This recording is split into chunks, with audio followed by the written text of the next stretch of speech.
What's up, guys? So today I want to talk about Ghost of Yotei and just my overall thoughts and impressions so far, as I am 21 hours into the game. The game's come out 2 weeks ago. At this point, it is October 16th.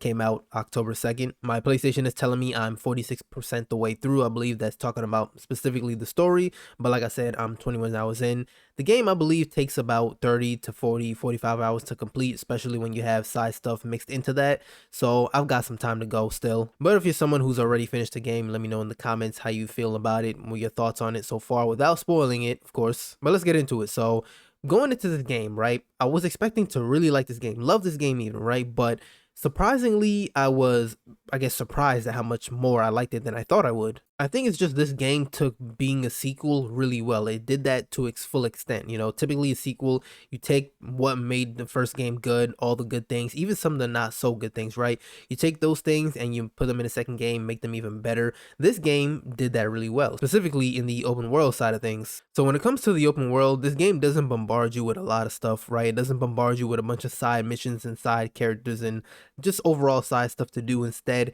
you're prompted by visual cues. So there might be some smoke in the distance that you see. You get curious, so you go over to the smoke, and that way you start to see some side missions and things like that. I believe in the first game they also had the golden bird that when you got near a bamboo strike or hot spring, the bird would guide you to it if you followed it. So they have that in the game as well. The same thing goes with fox dens. You come across a fox, you follow the fox.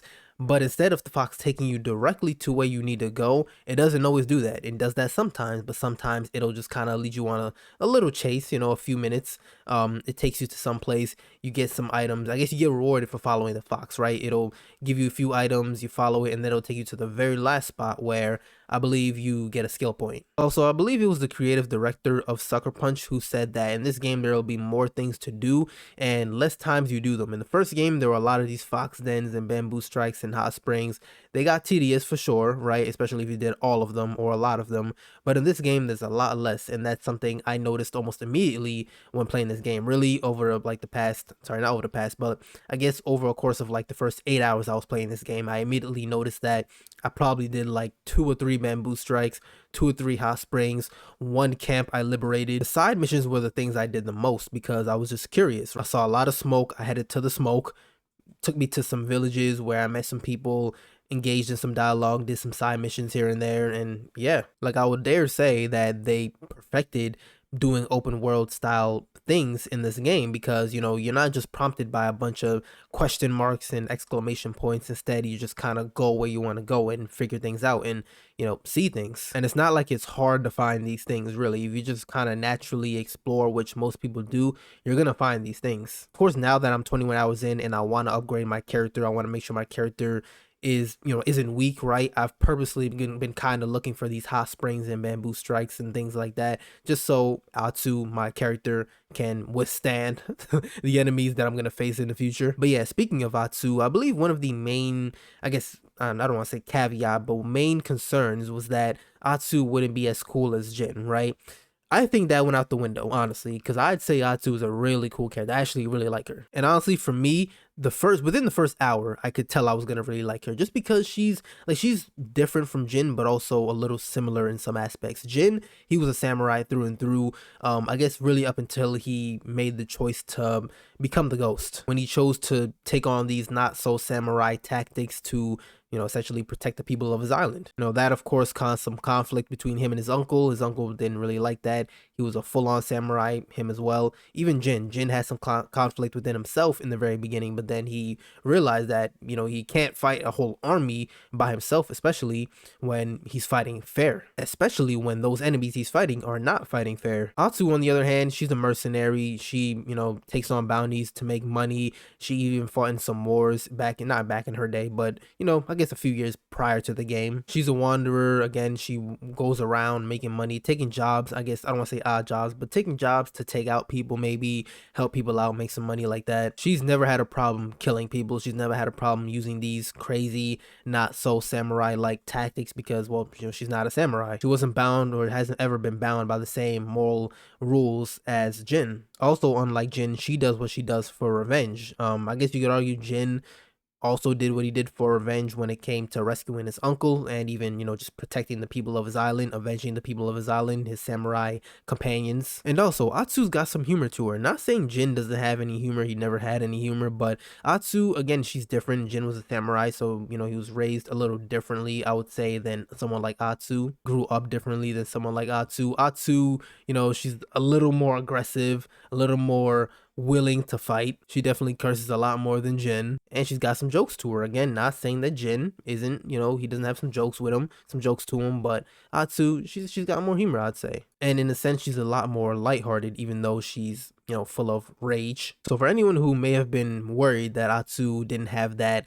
I guess, aura factor, don't worry, she's definitely got it, trust me. But now, moving on to the gameplay side of things, the gameplay, I guess, is exactly what you'd expected coming off of Ghost of Tsushima. I guess now, instead of unlocking certain things, certain movesets and skills, you just have them naturally moving on into this game. A lot of moves you had to unlock as Jin, you just have them coming into this game, which makes sense. I think was a good thing. I'm glad they didn't make you unlock a lot of these things again. It'd be very tedious. Something easy to mention is the grappling hook. I believe the grappling hook as Jin, you get that in the Iki Island DLC, but in this game you just have that automatically. But some moves like being able to dodge roll, you have to unlock that. I believe you had to unlock that as well in Ghost of Tsushima. It's a good balance, I would say. They did it really well. Of course, the major difference in gameplay between the two games is that in the first game you have the stances, you had like 4 different stances. In this game you have a few different weapons you can use, so no more stances, it's just different weapons. I think going into this game, a lot of people thought it'd be a very major difference. I guess if you come off of Ghost of Tsushima like right after or right before, sorry, then yeah, it'd be a very major difference. But for me,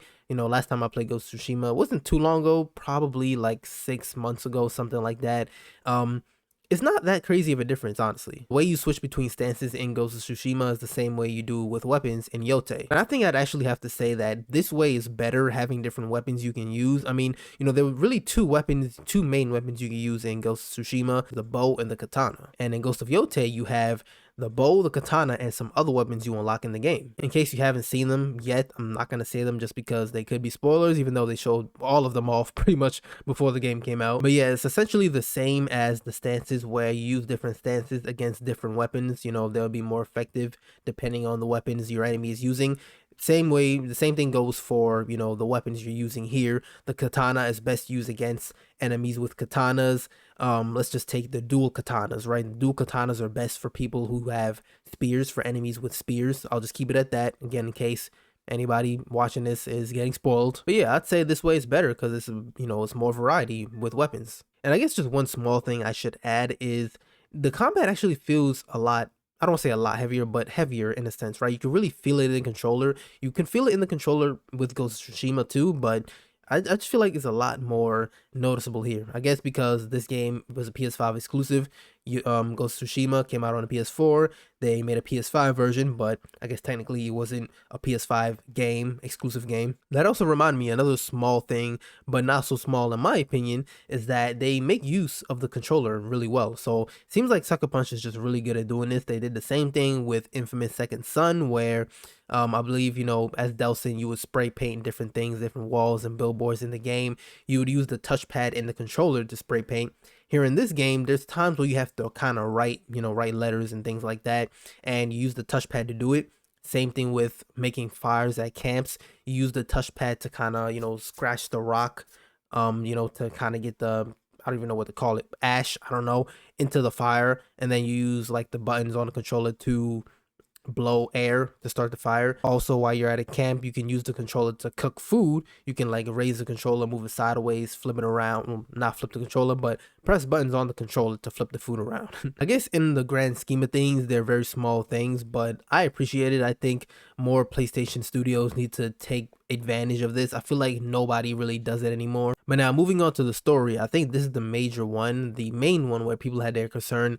Would the story be better? Is it possible even for the story to be better than Ghost of Tsushima? And I guess, I don't know, I want to say it's subjective, but I guess at the same time it could be objective, whether or not the game, well, I guess whether or not Ghost of Tsushima's story is better than this one. With Tsushima's story, it's very simple, but the way they tell it and, the different characters and different themes in the story, it makes it a lot more complex and just overall a lot more compelling. At face value, the game's just about a samurai who's protecting his island. That's it, right? But when you start playing the story, when you really get into it, you meet different characters and you see the different themes. You see how Jin progresses, or in his uncle's eyes, regresses as a samurai. It becomes more than just that. You see the themes of honor and sacrifice and, you know, I guess being a hero, what it means to protect your people. Themes of change, that's definitely one. Themes of acceptance. When you factor in all of that, it becomes more than just a samurai who's protecting his island, protecting his people against invaders. When you look at Atsu's story, again, I'm not complete with the story yet. I still have a lot of time to go, but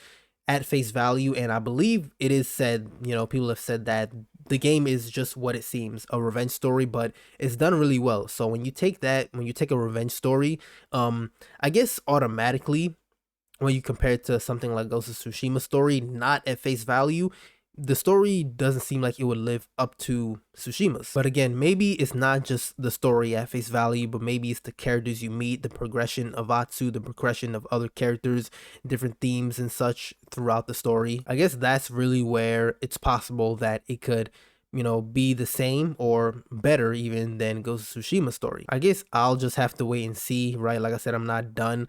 When I'm done, then I'll probably talk about it again in another video. Even if it's not better than Ghost of Tsushima story, I'm really liking it so far, and I'm sure I'll like it just as much as Tsushima's story. But yeah, that's about it. All I wanted to talk about so far. Let me know in the comments what you're thinking about this game. Again, without spoiling it, because I'm not done. Is this game all you were expecting? Is it less than you were expecting? More than you were expecting, like myself? And as always, if you enjoyed the video, like it up, subscribe, and I'll see you guys in the next one.